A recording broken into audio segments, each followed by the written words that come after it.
Welcome to our technique of the week, making aligned decisions using your head, heart, and gut.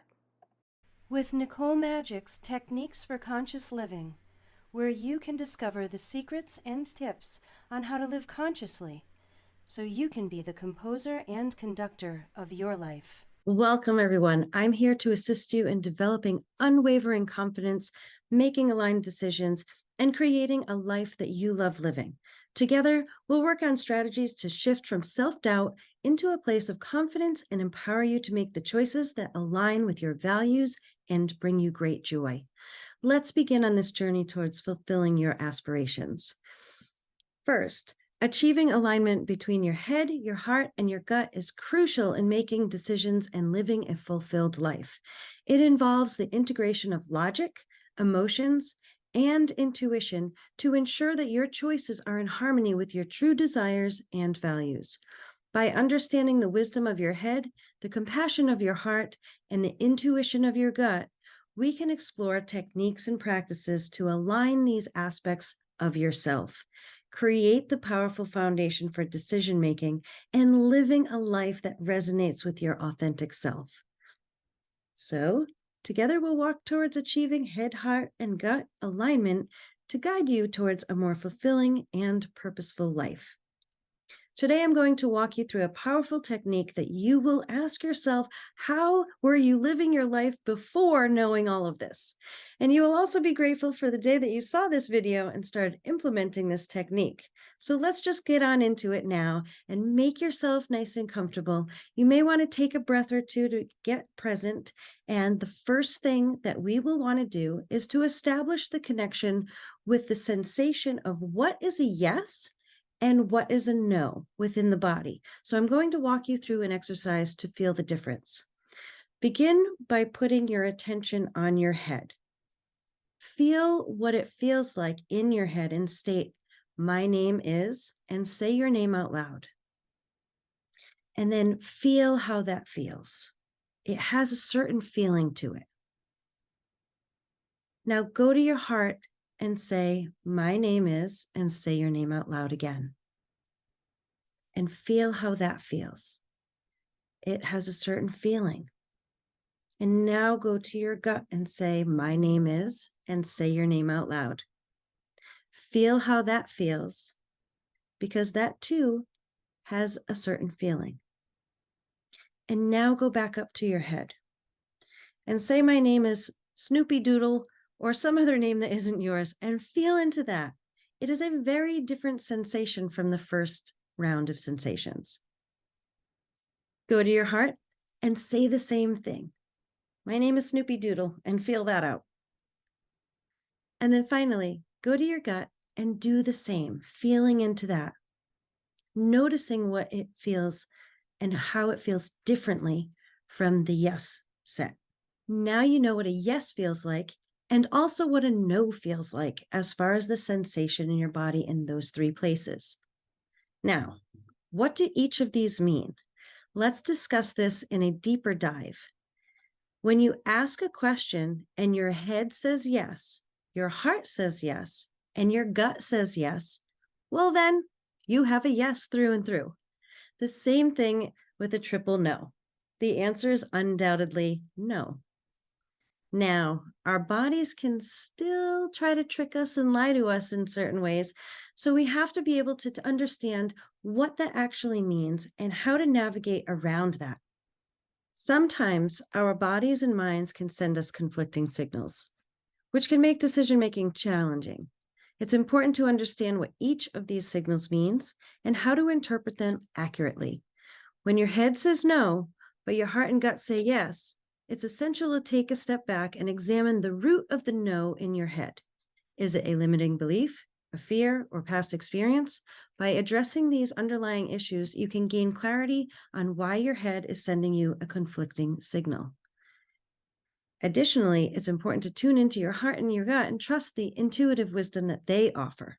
Often, these sources of wisdom are connected to our authentic selves and can guide us towards what truly resonates with us. By developing the ability to listen to and trust our hearts and guts, we can move towards making aligned decisions that serve our highest good. The mind is all about anger and frustration, and all of those different sensations related to anger, irritation, agitation, boredom, frustration, resentment. It's all going to be up in the head. So, what that means is there is a limiting belief that is trying to protect you from getting upset.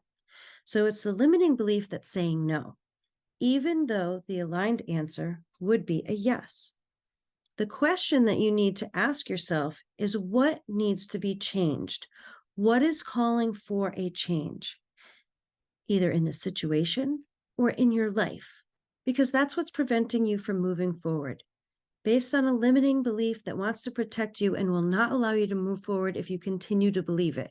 Your body and your mind is calling for a change that it's afraid of. So that's what wants to be acknowledged, and that's what needs to be changed, because that answer is what is holding you back from completing the yes. So instead of keeping you aligned and moving forward, it's going to hold you back and self-sabotage you in the same patterns, the same loop that you've always done, creating the same situations and the same outcomes until that changes. And nothing changes until you take action. So let's move on to the heart. If the heart is saying no and the head and the gut are saying yes, how is it then that the heart will lie to us? Again, it's due to a limiting belief that's connected to a fear of being hurt again. So the heart is saying, no, I don't want to go there, because if we go there, we're just going to get hurt again, just like the last time or the last 100 times. So it's going to say, no, no, no, no, no, I don't want to go there because I don't want to be hurt again. This is the area in the body covering the throat and the heart, which is all about grief and sadness and letting go. So the question that you want to ask yourself is, what needs to be grieved or let go? And when we ask what needs to be let go, we are asking what needs to be processed in order to move forward. Now let's move to the gut. And when the gut says no and the head and the heart both say yes, this is an area where we really want to take a look at, because most people will tap into their gut and go by their gut. But because of a limiting belief, they will be deceived. This is also the reason why it's important to be able to tap into the head, the heart, and the gut at the same time, because using this triple system gives you a fail-safe when you know how to use it. The gut is often connected to our fears and can sometimes send signals that are not aligned with our true desires. When the gut says no, and there is a resounding yes from the head and the heart, it's important to recognize that there may be an underlying fear or limiting belief that needs to be acknowledged. To face a fear, it first needs to be acknowledged and accepted as a part of our experience. By acknowledging its existence, we gain awareness around its hold on us. The awareness allows us to delve deeper into the root cause of the fear and understand why it exists. The process of self-inquiry can unveil deeper insights into our thought patterns, past experiences, and conditioning that contribute to these fears. Once we have this awareness, we can work towards changing the way we perceive and respond to the fear. This might involve reframing limiting beliefs, seeking support from others, practicing self-compassion, or engaging in activities that help build confidence and resilience. Remember, facing fears and navigating through them is a process that requires patience and self-compassion. Together, we can explore strategies and techniques to help you acknowledge and overcome the fears that may be holding you back, ultimately guiding you towards making aligned decisions and creating the life you love living. I hope this was helpful in helping you really tap into your body and what is in alignment for you personally, because only you can make the right decisions for yourself moving forward. This is a great tool and a great technique that if you practice enough, it just becomes innate. You will find that your body will speak very loudly to you when things are in alignment versus when they are not.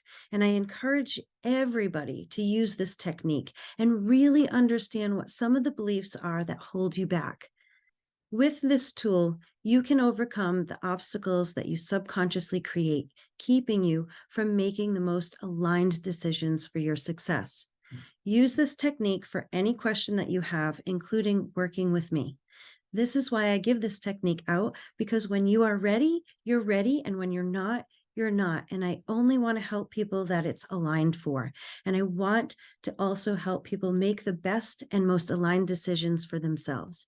If you would like to explore more about working with me to create a life that you absolutely love living and to overcome the beliefs that are holding you back, please reach out. And because you're watching this here today, I'm going to put a link in the description for a special offer only for those who are seeing this video. So don't forget to like, comment, share, and click on the special offer from me in the description. That's all for now, and I will see you next time with another magical moment and technique of conscious living.